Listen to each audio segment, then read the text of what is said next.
So, ano nga bang second step? Yun na yung interview. Nung una talaga is, naghihintay pa talaga ako ng schedule nun. Tapos, sabi ko, sobrang tagal ng schedule. Hindi man lang kami in-update. As in, before i-release yung result, doon pa lang kami na interview. Kumare, um, May 20 yung um, May 21 yung result ng interview. Tapos kahapon lang or nung May 20 lang kami in-interview ng umaga. Tapos may video ako nun actually. I'll just flash it in front. So, ayun, actually 5 minutes lang siya, be.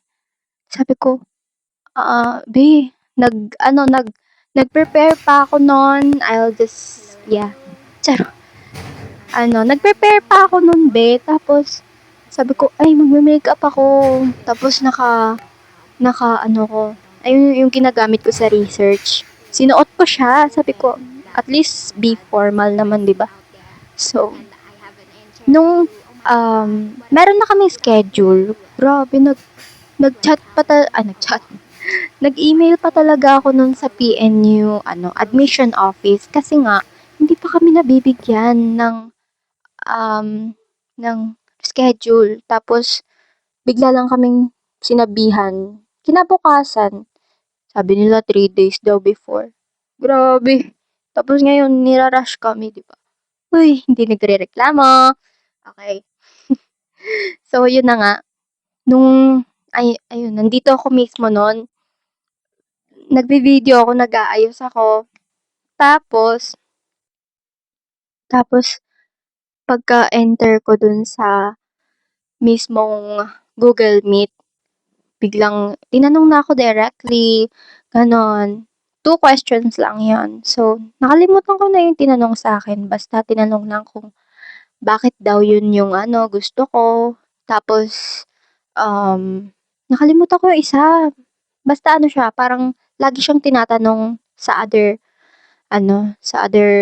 students. Nakikita ko rin yun na sinasabi sa mga, ano, sa sa mga, 'di ba kapag nagre-request, kapag nagtatanong doon sa kolehiyo updates, parang yun yung mostly na tinatanong nga nila. Yun. Tapos, 5 minutes, nasagot ko yun. Tapos, nandito lang yung cellphone. Sabi ko, nagsasalita na ako dito, nagsasagot ako, hawak ko yung cellphone. Hawak mo ang beat, hawak, charo. Diba, hawak ko yung cellphone, tapos, um, biglang sabi niya, tapos na daw, tapos, bibigyan na lang daw kami ng email kung nakapasa ba kami or hindi. Tapos yun, ang relief ko nun. Kasi nga, biglang sabi ko, ay, imposible namang hindi makapasa dun, di ba? Kasi 5 minutes lang yung binigay sa aming time. Tapos, halos 4 minutes lang nga yung nagamit ko dun or 3 minutes eh. Tapos, bigla na lang alis, ganun. Sabi ko na lang, thank you. Tapos, ayun, after nun, wala na, sabi ko, tapos na, yes! Wala na akong iisipin. Tapos, ayun, pagka ko, kung makikita nyo, meron kasing, sa page nila, ng result for interview or the final result, pinopost nila yon. Tapos, tinignan ko talaga nun, sabi, sana nakapasa ako. Tapos, nakita ko dun, wala yung name ko. Tapos, sabi ko, oh my God, hindi ako nakapasa. Yung interview, ang bilis-bilis. Oh my God. Actually, ang ganda pa ng answer ko nun kasi naka-English, all English pa yun. Nagtaka talaga ako, be. Like, parang minadali nila. Tapos, chinek ko yung schedule. Yung mga kasama ko dun sa, nakikita ko kasi yung pangalan ng mga kasama ko sa interview. So, nakita ko, ay, bakit wala ring pumasa sa kanila? Sabi ko, dahil ba rush kami? Dahil ba late kami in interview? Kaya, hindi nyo kami sinama sa mga passer. So, baka pinili lang talaga nila yon sa mga naunang na-interview.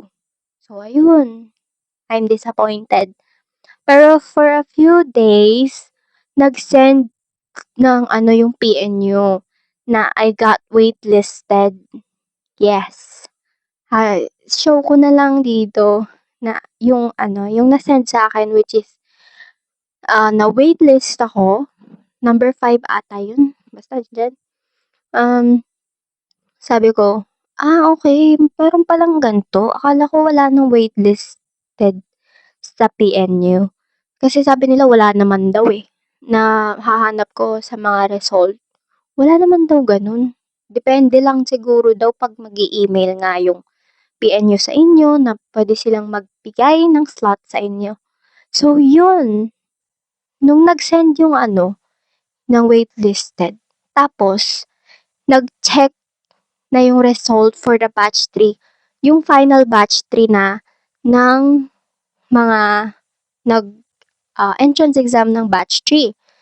Which is, ayun, syempre wala tayo dun. Kasi, medical health na yung na ayos nila ako sa interview pa lang. So, yun na nga. Biglang after nun, siguro chinek nila kasi hindi naman masyadong full yung slot ng course na pinili ko dun. So, bali na verify nila na pwede, ayun, na yung waitlisted ko into confirmation, which is, yun, pwede na daw akong mag-medical health. Yun na yung third step. Okay. So, ayun na, sa second step, I mean, it's unexpected to get the waitlisted. Kasi, akala ko talaga wala nun, be. So, sabi ko, hi, wag na lang. Charot.